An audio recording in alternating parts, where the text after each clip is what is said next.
Lifestyle Solutions, the podcast, is here to give the Christian wife real talk about marriage, self improvement, self care, and more through relatable experiences and practical solutions for maintaining the role of wife as God designed. Because wife is more than a title, it's a lifestyle.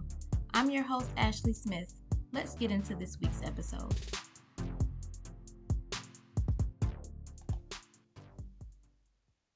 Hey, Wife Tribe. Welcome to this week's episode of Lifestyle Solutions, the podcast. This week's episode is called Wife is My Superpower. So, I want to talk to you ladies today about two wives in the Bible, Eve and Esther. So, let's start with Eve. Eve was the first wife in the Bible. She was the only wife to see a perfect world without sin.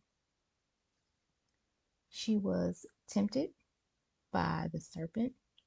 God had given Adam instructions. Adam communicated with her, hey, Eve, we can do whatever we want.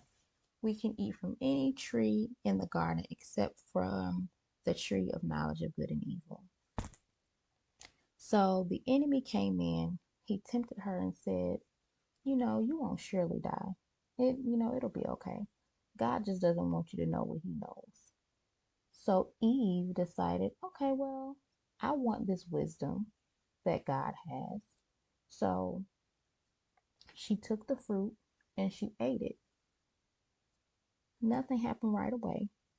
Um, but then she decided, okay, hey, Adam, come here. I want you to taste this too. So she convinced her husband to do the same, to eat the fruit. So when Adam sinned, that's when their eyes were opened. That's when they knew that the sin had occurred, and that's when the shame set in. So now we have another wife, Queen Esther. She was the queen of Persia. She had a Jewish background, but she didn't make that known right away. But she found out from her cousin Mordecai, who had raised her, that the king had signed into order that the Jews would be killed, according to this evil man named Haman.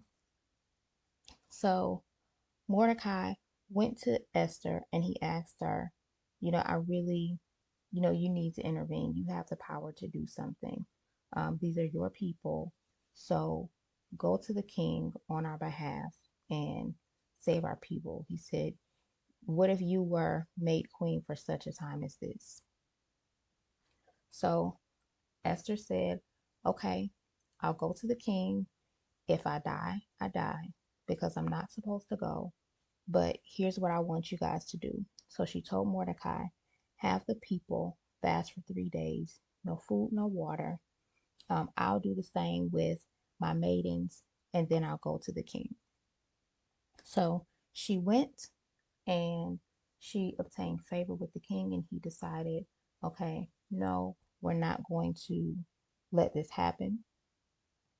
But what also happened in that story is that the man who had planned to kill the Jews, he was then he was ordered to be killed by the king because he was trying to set up Mordecai.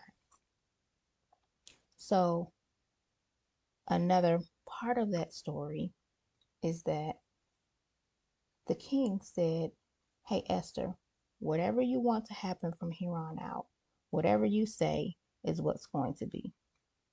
So she was able to determine what was going to happen with the Jews and what would happen to Haman and his family as a result of that.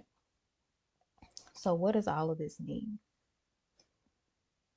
We have the power to open or close the door to sin in our marriages and in our homes. When Eve was presented with the temptation, she could have chosen the way of escape, which was to deny the enemy. She, on the other hand, allowed herself to fall to this temptation, which led to the sin. So, as a wife, you have that power, that same power to determine whether or not this sin is going to come into your home, come into your marriage, and how much power you're going to let it have over you. So my question is, do you have the self-control to resist the temptation? I know all the time women talk about what they're going to tell Eve when they get to heaven because she just couldn't keep it together and she's the reason why we go through so much. But realistically speaking, your day-to-day life, you have the opportunity, even though we don't see the perfect world that Eve saw, you have the opportunity, just like Eve did, to escape the temptation, to choose the way of escape. And how well do you do on a day-to-day basis? How often do you fall to the temptation? How often do you disobey God? Even if it's something as simple as turn off the TV and go pray. Yikes. Or don't go this way, turn left, go that way. And you're like, oh no, I know this way. I'm going to keep driving. And you never know. Like, how often do we just disregard what God has told us? Do you have the boldness to really obey God in the simple things and even the really tough things? Um, as wives, we truly do have the power to influence our husbands to obey or disobey God. That's essentially what Eve did. God gave Adam a specific instruction, and Eve came in and she said, here, Adam, eat this fruit. And he did it. Like, that's pretty powerful. Like, we have that much power to make our husbands blatantly disobey the orders that God has given them. So the Bible says, he who finds a wife finds a good thing and obtains favor from the Lord. So favor is, your power, your ability, and your influence to to make or to make things happen for someone else. So we are our husband's favor. So we have that power, we have that ability, we have that influence in his life. So how are you going to use that favor that you have for him? The favor that you are for him, how are you going to use it? So one thing that I have realized is how am I going to use this power of who I am as a wife? I'm I'm the gatekeeper. So we talked about us having the power to open or close the door to sin in our homes and in our marriages. When the temptation comes to me, I can either yield or I can flee. If I yield to the temptation, that's where sin comes in. If I flee, then I've overcome, and that's great. So, are you able to make the decision in the moment to stop when the temptation presents itself, whatever that temptation is? Are you Do you have the boldness to say, no, I'm not going to yield. I'm going to flee. I'm going to go this way. I'm going to choose God's way. And think about if or when you yield to that temptation and sin comes in, what does that open door now create for your family? So remember, God gave Adam the instruction to not eat the fruit. And once Eve ate it, nothing really happened right away. They didn't notice anything. But once Adam did it, she opened the door. So the enemy was there, but she yielded to that temptation. So she opened the door for that sin. Nothing happened right away, but once she got him in on it too, that's when we realized, oh, we made a big mistake. So, in your role as a wife, what can you do to protect your husband from things that could ultimately be the downfall of you all as a unit or a family? Remember, we're one, we're united. So, how can we as wives make sure that what we do or the decisions that we make, the choices we make day to day help to protect our homes and protect the unions that God has entrusted to us? Proverbs 15:4 says, "A wholesome tongue is a tree of life." So, one of the things that you can do as a wife is speak life into your husband.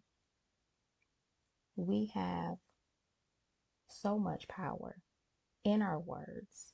You know, the Bible also says there's the power of life and death is in the tongue. So we have the power to speak life into our husbands, to encourage them and motivate them. You know, we see their blind spots. We see their weaknesses. So we know those areas where we can help them and encourage them. In those areas where they need the extra support, we can pray for them. It's not something that we can necessarily speak right away, but we can speak to God, and our words uh, from our lips to his ears, you know, that's enough power in itself to make the change for our husbands.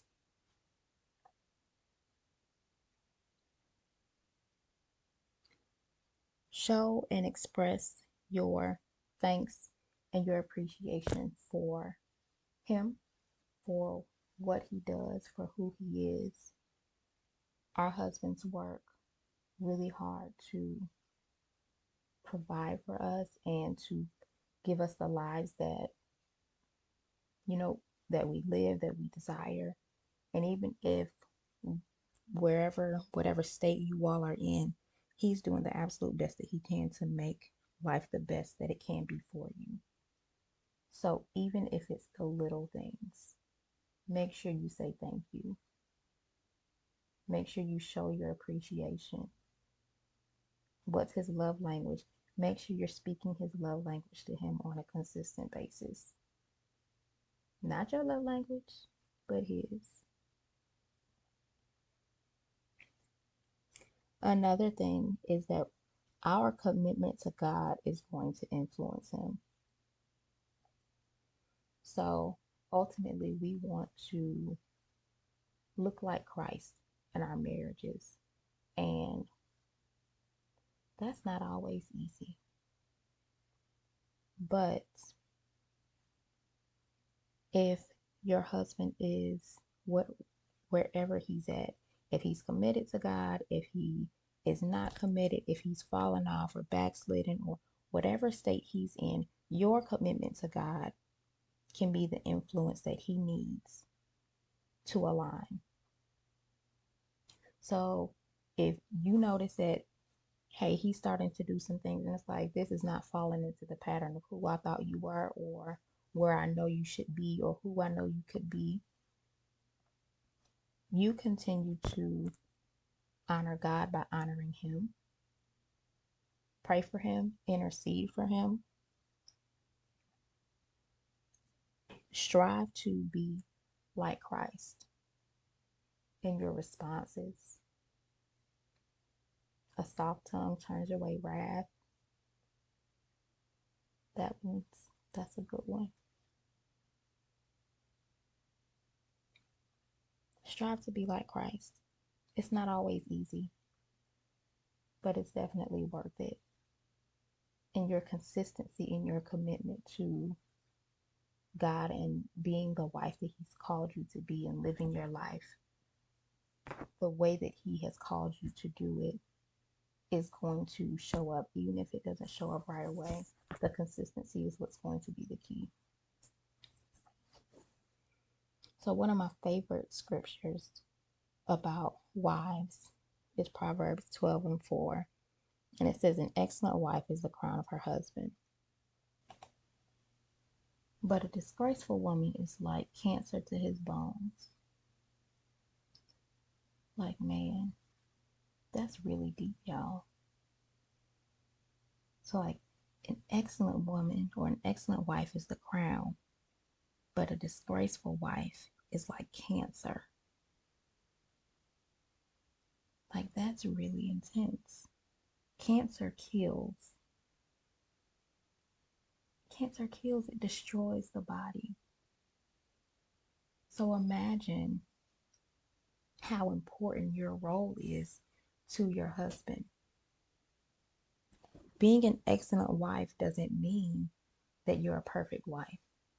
No one by far. The first wife on we talked about Eve, and she had the perfect life laid out for her and she still messed it up. None of us is going to be perfect. But what we can be is excellent. And what I believe that means is that we truly do strive to live our lives like Christ. And as we do that and allow the characteristics of God to manifest in our lives, I really believe that will overflow to our husbands and they really will receive the fruit of who we are in our relationships with God. So, if wife is your superpower, what does that really look like? So, remember, you're the favor. You have the power. You have the ability and the influence in your husband's life to encourage or sway him or make him do or encourage him to do various things, and especially encouraging him to obey God and to live like Christ. You ultimately have the power to determine and influence the destiny of nations. Esther went to her husband and she saved her people, the Jews. That was due to her commitment to God and her boldness in going before the king, but her commitment to God and honoring him. Remember, your wholesome tongue is a tree of life. So, what you say and what you speak to your husband and into your husband, and what you pray over your husband and speak to God about your husband, those things will begin to manifest, and you have the power for that to flourish and to plant seeds and for you to see the fruit of what that looks like in your marriage. Remember, your commitment to God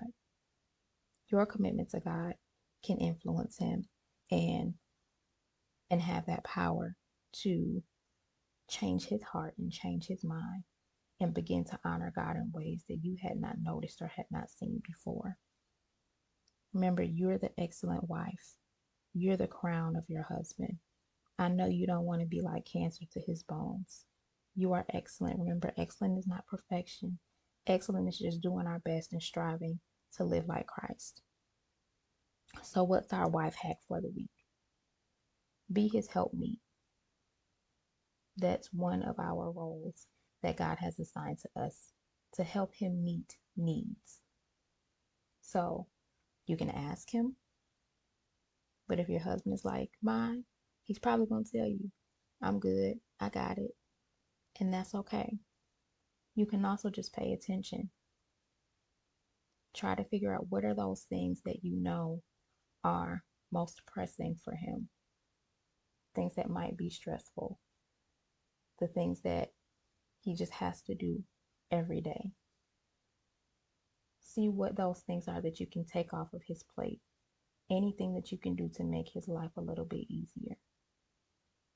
And if that's not something that's you're able to do, you can always go before the Father for your husband.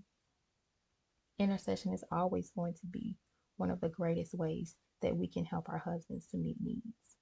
Because they won't always tell us what they want or what they need or how we can help. But God can, because he knows. Go use your superpower for good. You are God's excellent wife. You are your husband's excellent wife. I love y'all. Have an amazing week. Thanks for listening to this week's episode of Lifestyle Solutions, the podcast. You can follow us on Facebook and Instagram at Lifestyle Solutions for more inspiration and more solutions.